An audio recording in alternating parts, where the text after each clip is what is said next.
Thank you, Amitav. I think we had some new insights into the world of manufacturing. Our last talk for today will be by Jeevanandham Rajagopal, Jeeva, who's a partner at Fox Mandal, a leading law firm in India. He will talk a few minutes about the legal aspects of dealing with startups in India and his experience in doing so. I just want to touch upon what we have been doing with Bionic Yantra over the last couple of years. Our interactions with Shiva and Vaidi, well before they were Bionic Yantra, started about August or September of 2017, primarily after a visit to the RIC facility. At that time it was still RIC, I guess, in September of 2017, and where RIC was very welcoming of the idea that currently is now being made into a full-fledged and hopefully front-facing business. Now, we started with the collaboration with RIC. We've been assisting Bionic Yantra in that effort. Of course, that is fructified, and the reason that Arun and Levi are here with us today is because of this arrangement that was executed between Bionic Yantra and SRI Lab in 2017, in September of 2017. We've been helping with the intellectual property related aspects as well, both trademarks, copyrights, and in fact also in patents. And the most recent good news is that the first patent for Bionic Yantra's device has been filed as of yesterday in the US, and we will follow through with other jurisdictions as well. So it's a very important milestone for Bionic Yantra. And we are continuing to help them on three aspects. One is on compliance, which is to do with taking benefit of the government initiatives that are available for high technology startups like Bionic Yantra. In terms of regular compliance, all the investors who've already invested and who are potential investors can be assured that compliance is in a full state of order, which is not so with most entrepreneurs and startups in India. So that's one of the key aspects of what we're helping with. And is there anything else that you wanted me to touch upon, Shiva? Partnerships.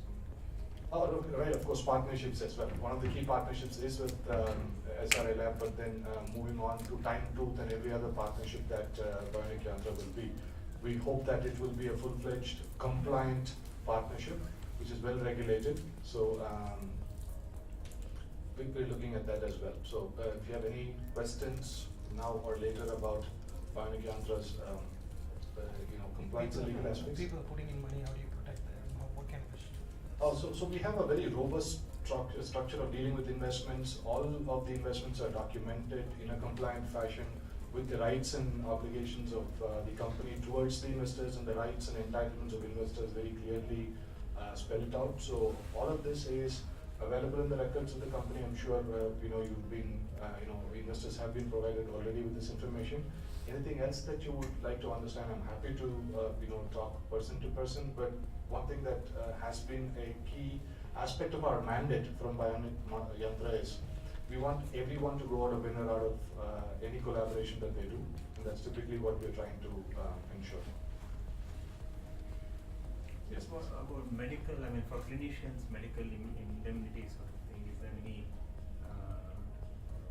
use of this? It's obviously a new device in a country like this, which not used for physiotherapy, and I'm sure there'll be a lot of indemnity for physiotherapists in most places. Is there any such thing which we integrate into it, or? It's a very good question. India is at a very nascent stage so far as medical devices of this nature is concerned. So there is really no certification process that is followed in India right now. There is an in-principle consent from the ethics board, really speaking. There is obviously the US FDA, once Bionic Yantra gets it for the device, which should be useful. The CE certification will be useful. But we would like to see every partnership with hospitals and clinicians to be in a fashion where it is protective of the interests of both sides of the table.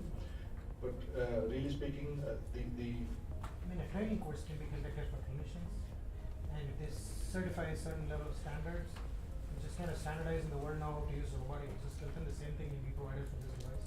That way you protect so that there's no loss of anything. That's true. Is that a There is no legal still, requirement? there is no specific regulation around it in India right now. This is just the company So- to protect itself, to make sure they come up saying you need to train for 3 days and then we might certify you. But certification is just internal certification, doesn't hold.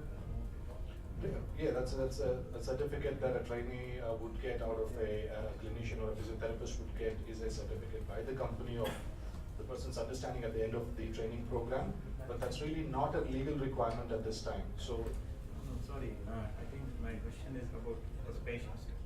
there is not going to be any indemnities provided. Patients are going to sign consent forms. Hospitals and institutions are going to be signing consent forms, knowing fully well how the operations of the device Any are. prosthetic device, walker, crutch, patient's fault. That's standard.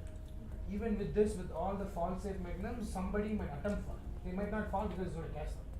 That is one advantage we have. That's why this is significantly different from any other technology because there is a fall prevention or fall mitigation strategy already set up. So that's an advantage. Otherwise, bump and bruise, something might happen, but most places, what the standard of language in prosthetics mortality is, as long as the device doesn't malfunction and cause an injury, standard issues will always happen. I mean, those are not suable. People can try, but I have not seen in the past 10 years something like this actually happening.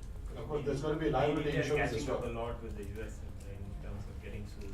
So, But that's why the fall safe mechanism was a priority in this. So, see, even when you have clinicians, that's the problem, right? Sometimes I've seen therapists will fall with the device because they can't, once you go down, you fall and the inertia is so high, 2-3 people will go with the person down. So the advantage with this is that nobody need to be around also. If they go, it will catch. So that's a big advantage. And of course, as I said, the company is going to be adequately insured for this. when it comes to the single-use bioprosthetics. Yes, that's why the advanced control work with Levi, with Amitabh's team is you will have something called fall mitigation strategies, a gentle collapse. So the controller will be dual state, right? One state is trying to move you through your process, the other state is looking for abnormal behaviors. In case something abnormal happens, the EMG or the load cell or the IMU can pick it up really quickly and go into a gentle collapse. Or we're now testing airbag technology, which is under your clothing. The airbag deploys a carbon dioxide canister, which just deploys, but it becomes porous. It doesn't become a balloon. Once you hit the ground, it mitigates the force and it becomes porous. So all that will be eventually licensed out. Jeevan, can you touch upon, at the stage we are in from an investment perspective, right? Because there are maybe some people, both HNIs and also some institutional players. So, Okay. keeping in mind do you want to touch upon what is the current state? Because some of the institutional players, they don't know what has happened till now from the investment perspective. So the company's Structuring and all that stuff. Yeah. It will be an elaborate conversation on the share structure and all that, but all I can say, in a nutshell, is that the company is primed for receiving HNI investments or institutional investments. There is no fetter on receiving investments, but adequate safety has been provided for existing and past investors to not be disentitled of their benefits that have been promised by newer investments. So there is a security mechanism or a fail-safe, if I may call that, even for investors, so far as it relates to further investments and whatnot. But the government itself provides several benefits. Both the state government of Karnataka and also the central government provide several incentives, and to this date, every one of the tests that have been placed by the government, Bionic Yantra has passed well, and therefore all of those benefits in terms of taxation and whatnot are available entirely to Bionic Yantra, and therefore as a pass-through effect to the investors as well.